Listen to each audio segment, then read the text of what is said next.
Everything feels broken, but what's burning down now is making way for who you're becoming. And if you don't like who you're becoming, it's time to change. Hi, my name is Jesse, and this is the Valiant Lifestyle. If you're tuning in to me for the first time, welcome. I want to invite you to subscribe. Hit the subscribe button and then hit all. And what all does is allows all my communication to get to you without any problem. And if you happen to be watching me for maybe the 6th or 7th or maybe the 11th time, welcome back.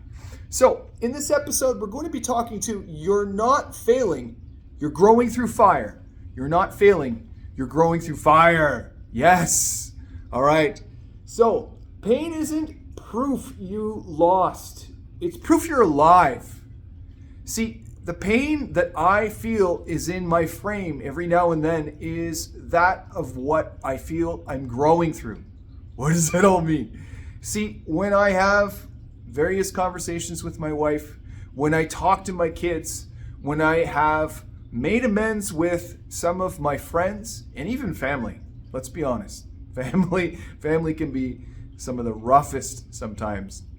But when I have made anger within my body, when I felt it, it doesn't just go away.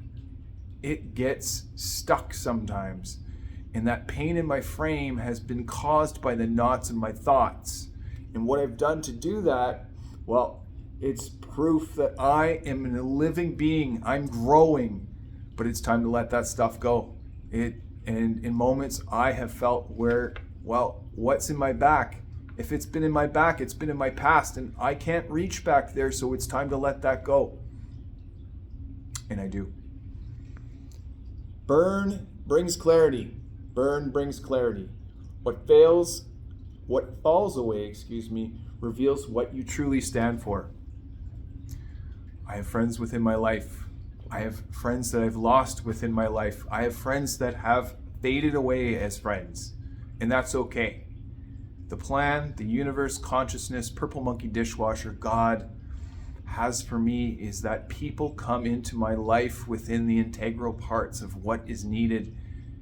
And I know that when that part of what they were involved in within my life is done, they go and I let them go. I don't force it back anymore. I used to have this thing where I felt like I needed to be the people pleaser and I needed to really put in so much effort to maintain a relationship, but it was always one-sided. You ever felt that way? Do you have a friend where you feel like you're doing most of the work? I want to invite you to try something. Let it go for a while and see if your best friend makes contact with you again soon, or maybe within a few days. If they don't, let it go a little longer. If it goes for more than 2 weeks, let it go longer, until the point where you realize that they're busy, you're busy, and the effort was always made on your side to make that friendship work. And if you're feeling resentful about that, it might be time to tell them about it. And if you feel like it was one-sided, it might be time to tell them about that. But also, I want you to think about this as well. That person, your friend, your best friend, could be dealing with something in their lives that you know not of. They could be dealing with something within their relationship that has been it's been the most turmoil for them, and they don't know how to broach or talk to you about it yet. Ask if there's anything they need. At that time when you make contact again, to start talking about how you feel. And before you get into how you feel about it, and this is not a people-pleasing part of it, it's just asking them if they need and curious about what's going on, the questions. Because again, sometimes we do the selfish thing where we feel like they're not making contact with us because it's about us. But I want you to remember that if it burns, if it feels like there's a friendship that's burning and it's not making sense to have it anymore, it's okay to let it go. And clarity comes within that. Grit becomes your growth.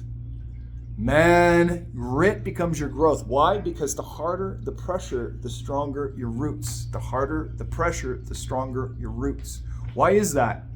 Well, let's think about something for a moment. If it feels like it's going to be testy, and it feels like it's something I don't know, I might run from that. If it feels like, to me, something that I really gotta hold my feet to the fire for, meaning I really got to make sure that I carry out the goal that I have planned within my business. And one of them is to do much better at serving clients and bringing clients to a place where they feel like they can come to me, come to my business, and feel like they can just let go of things. If I am not feeling like I am confident to do that, then why are they going to come to me? If I don't feel like I can do that, then why are they going to come to me? And the pressure, instead of me allowing that to be a deterrent, my attitude has shifted. My attitude now is that if it feels like it's going to become a deterrent, I want to go in stronger. I want to go in stronger with it within my frame. I want to ensure that it becomes leverage for me, because I ask myself, and I'm asking myself within this question is, do I got what it takes? Heck yes!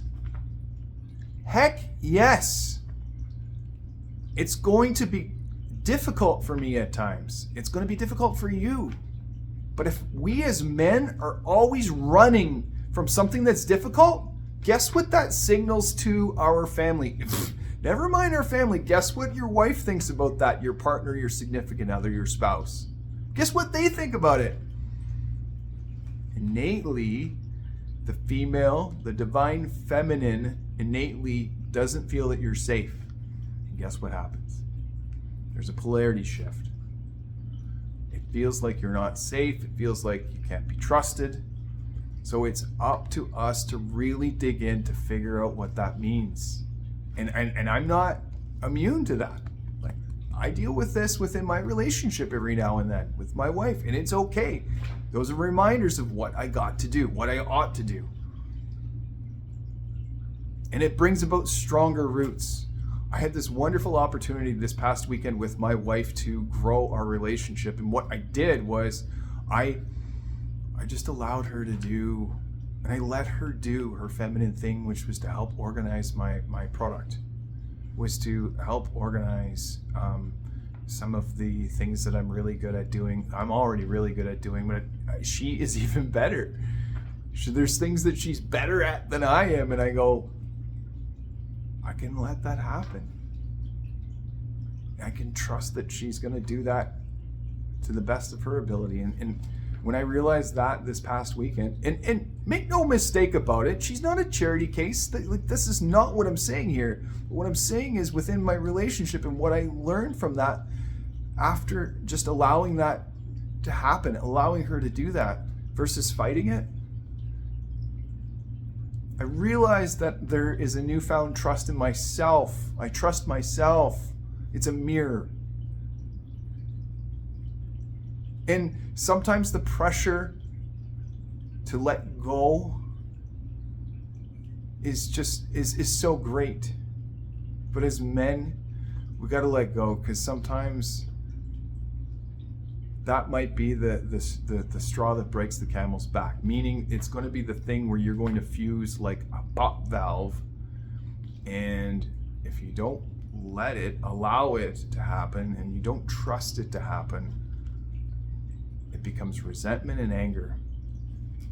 All right, now what I want you to do is I want you to comment, I rise from flames. I rise from the flames. If you've survived the fires and made yourself stronger.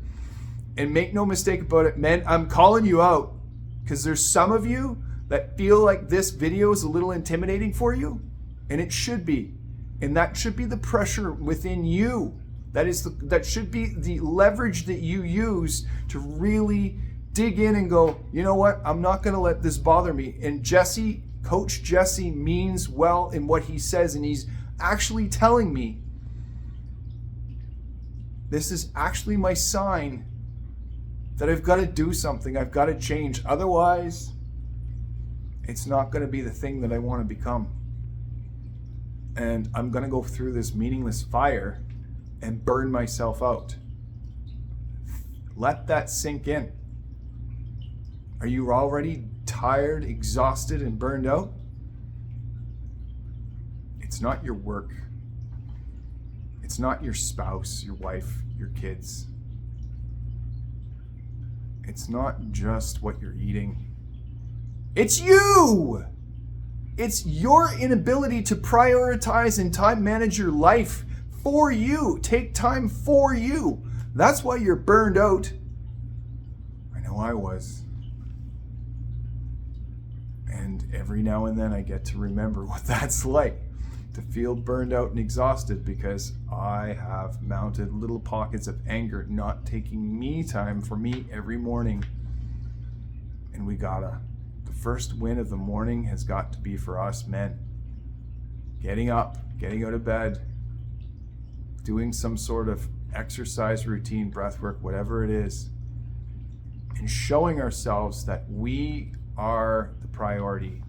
Because when we don't do it for ourselves, and this is not a selfish act, by the way, it's not selfish to love yourself.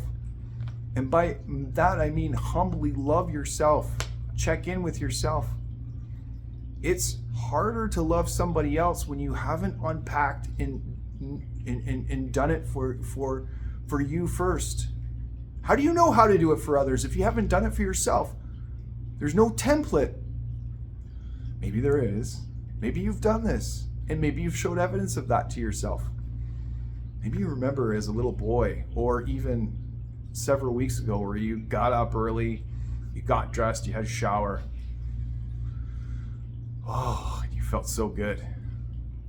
You got outside, you did you just went for a walk or something, and how good that felt. That's what I'm talking about. And you came back with the coffee or the tea or whatever you had in your hands, and you were ready to go for the day. With your wife, with your kids, you're ready to drive them to school, what have you. But this is for you, brother. I'm here to tell you that I support you. I love you. And you can do this. And you can make the choice right now to burn out or burn bright. And I want to invite you to make that step if this feels like your call right now. Let's do this. Go to thevaliantlifestyle.com and book that 30-minute complimentary call. There's no obligation here. This is free time with me that you get to hash things out. And let's figure out what that means to you and come up with a plan. All right. Thank you for watching. And as I always say, let's do this.